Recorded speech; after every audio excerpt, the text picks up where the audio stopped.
안녕하세요. 법학박사 김철준입니다. 오늘은 부동산 분쟁이나 그 등기 분쟁 중에서 전매 제한, 이게 강행벽구 위반이지만 강행벽구에는 민법하고 민사소송법에 단속 규정이 있고 효력 규정이 있는데, 효력 규정은 사법상 효력도 무효화시키지만 단속 규정으로 보는 거는 처벌은 받지만 사법상 효력이 유효로 봐요.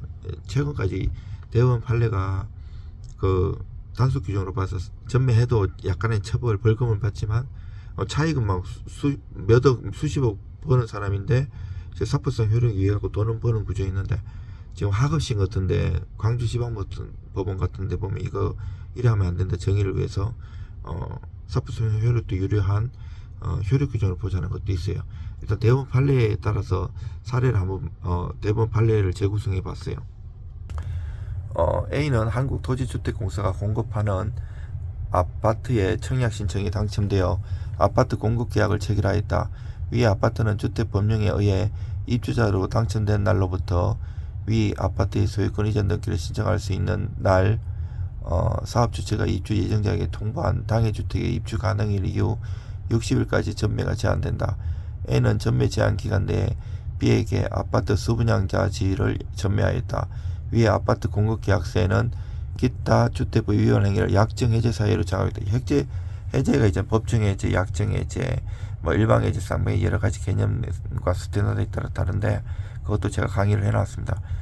자, 여기 보면 첫 번째 질문이 전매 제한 기간이 경과한 현재까지 LH는 전매 제한 기간의 위반을 이유로 A와 사이 분양 계약을 해지하거나 주택법에 의한 환수 조치를 취하지 아니하였다.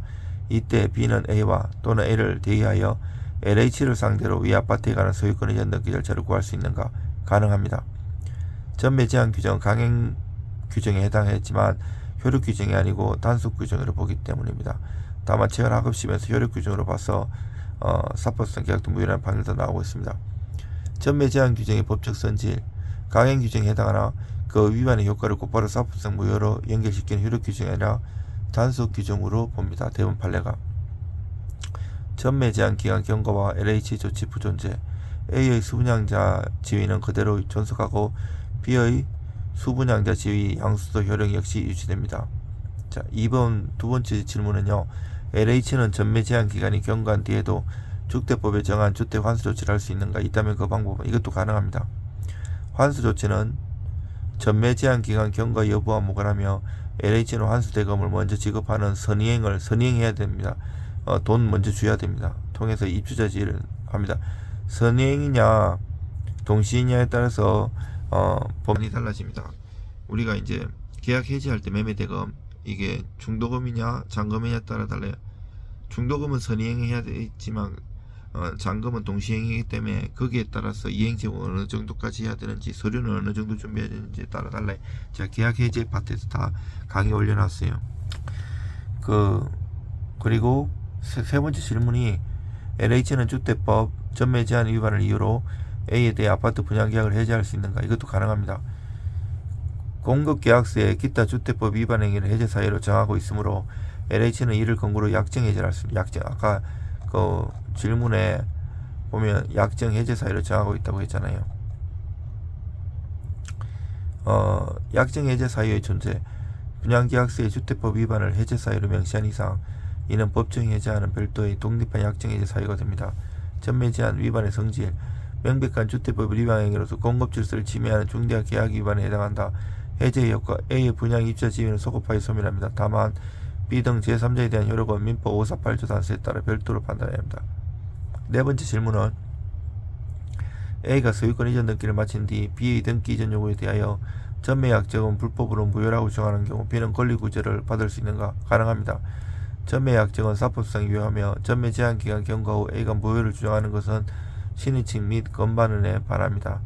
그리고 다섯 번째, A와 B는 주택법 위반죄로 처벌 가능한가? A는 처벌 가능하나 B는 원칙적으로 처벌되지 않습니다. 이거 왜 그런가 하면 형법이나 형사특별법에 있는 거는 죄형법정주에 따라 가지고 죄와 형을 형법이나 성문법규에 규정돼야지 처벌할 수가 있어요. 특별법마다 다 달라요. 그래서 이 법에서는 주택부의 관련해서는 A만 처벌하게 돼 있어요. 이 재형법정주의 때문에 그런데 B도 잠탈이나 이렇게 적극 가담한 경우는 처벌될 수 있기 때문에 조심하셔야 돼요. 재형법정주의 엄격 개선 원칙, 형벌법규는 재형법정주의 규정하고 있고요.